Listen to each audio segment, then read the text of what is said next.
बड़ी उम्र के लोग जो 60 साल से ज़्यादा 70 साल के करीब होते हैं, उन्हें चंद एक प्रिकॉशन क्या क्या लेने चाहिए, because lot of patients which I see in the clinic, उनके अंदर कुछ छोटी छोटी उन्होंने गलतियां की हुई होती हैं जिसकी वजह से या उनको पता नहीं होता। नंबर वन, देखिए इस उम्र के अंदर अगर खुदा न खासा आदमी गिर के फिसल के गिरे तो या तो जो ये चूकला होता है उनका हिप जॉइंट जिसे कहते हैं, या ये फ्रैक्चर होता है, और या फिर ये हड्डी कलाई की, इसको कोलीज फ्रैक्चर कहते हैं। तो जब गिरते हैं तो सारा बोझ इस हाथ पे पड़ता है, तो इसलिए ये दो फ्रैक्चर्स होने का इम्कान, लिहाजा पूरी कोशिश करनी है कि स्लिप नहीं होना प्लीज़। और इसका आसान तरीका है कि हमारे यहाँ देखिए टाइल्स लगी होती है हमारे वॉशरूम्स के अंदर, तो आप अगर टाइल हटा नहीं सकते तो ये जो हमारे मैट्स होते हैं रबड़ के, ये 2-3 उस पूरे पैसेज में मैट रख दें ताकि जब आप गुजरें तो फिर फिसलने का एहतमाल ही ना हो। नंबर 2, आप कभी भी नंगे पाँव ना जाएं, स्लीपर पहन के जाएं, क्योंकि नंगे पाँव अगर वो ऑलरेडी आमतौर पे कई दफ़ा ऐसा होता है कि आपने नहाए और कुछ पानी वाला वहाँ पे सीन हो गया तो वहाँ पे स्लिपरी हो जाता है। तो दैट्स नंबर 1। नंबर 2,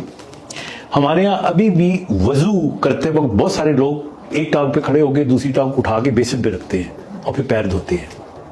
ये बहुत ख़तरनाक हरकत है,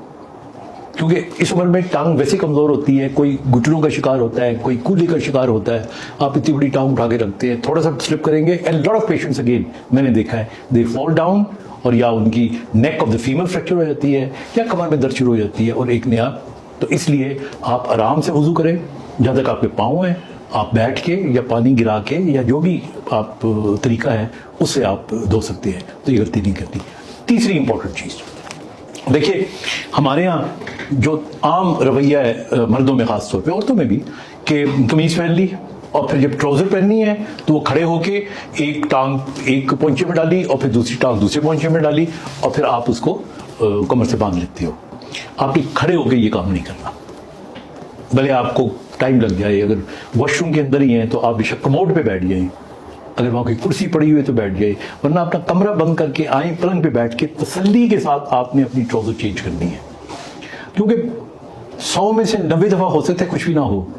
लेकिन एक दफ़ा अगर कुछ हो गया तो वो ये सारी कसर निकाल देगा। तो ये दिस इज वेरी डिफिकल्ट। अगली बात पे आ जाए, अक्सर जो हमारी बड़ी उम्र के लोग हैं जिनके घुटने ख़राब होते हैं, उनको सोफे पे बैठ के टीवी नहीं देखना चाहिए। उन्हें सोफे पे या तो गद्दी रख लेनी चाहिए, कोई 6 इंच की बोटी उस पर बैठे, या कुर्सी जैसे मैं बैठा हुआ हूँ। डाइनिंग रूम की कुर्सी में नहीं बैठना। डाइनिंग रूम की जो कुर्सी होती है ज़्यादातर उनके अंदर ये रेस्ट नहीं होता, आर्म रेस्ट, तो आप बैठोगे तो आप यूं हो जाओगे, तो गर्दन आपकी और कमर ज़्यादा तकलीफ करेगी। सोफे पे बैठना है, वो सोफ़ा इतना नीवा होता है, रोड लेवल पे होता है कि खड़े होते हुए घुटनों में तकलीफ हो जाती है। अगली बात, बड़ी उम्र के लोगों को खास तौर पे नीचे कालीन पे या नीचे गद्दा बिछा के कभी ना सोएं। हमारे यहाँ बहुत से लोग होते हैं कि वो बड़े आदत पड़ी होती है, और खासतौर पर सर्दियों में हीटर लगा हुआ है, टीवी देख रहे हैं, नीचे लेटे हुए, बिकॉज नीचे लेट के जो खड़े होने में तकलीफ होती है, और वो सबसे ज़्यादा जो तकलीफ होती है वो आपके घुटने पे और कमर पे होती है। तो जिस घुटने ने 2 साल में ख़राब होना था वो 2 महीने में ख़राब हो जाएगा। तो ये चंद एक एहतियातें हैं। और आखिर में एक एहतियात मैं बता दूं कि खाना खाने के बाद कम से कम आधा घंटा प्लीज़ कोई वॉक नहीं करनी, कोई सीढ़ियाँ नहीं चढ़नी, बिकॉज हम में से किसी को भी नहीं पता, जिनको यानी डायग्नोज नहीं हुआ कि खून की नालियाँ, हार्ट वाली कोई तंग तो नहीं है, कोई इंजाइना तो नहीं है। अगर सारा खाना आपने खाया हुआ होगा बहुत सारा पेट में और रेस्ट नहीं किया होगा तो less blood goes to your heart, so there is a chance that you can have a heart attack. और एक और बात बस एंड में मैं बताता जाऊँ, याद रखिएगा कि ज़्यादा से ज़्यादा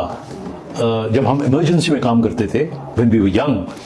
तो फालिज के मरीज़ और हार्ट अटैक के मरीज़ आमतौर पे अर्ली मॉर्निंग में आया करते थे। और ये वो उम्र वो टाइम होता है इस उम्र में जब कोर्टिसोल लेवल आपका इंक्रीज करता है, ब्लड प्रेशर आपका हाई होता है, और इस वक्त आपको बहुत एहतियात से सर्दियों में और इवन गर्मियों में भी आपने कोई काम करना है, उठ के बैठे थोड़ी देर के लिए, कोई हाथ पाँव मारें, टांगों को हिलाएं, थोड़ा वार्म अप करें, उसके बाद फिर आप जाके वॉशरूम में जाएं, वज़ू करें, नमाज़ पढ़ें। तो ये सारी बातें छोटी छोटी सी हैं, और भी आती रहेंगी, मैं बताऊंगा। अपना ख्याल रखिएगा।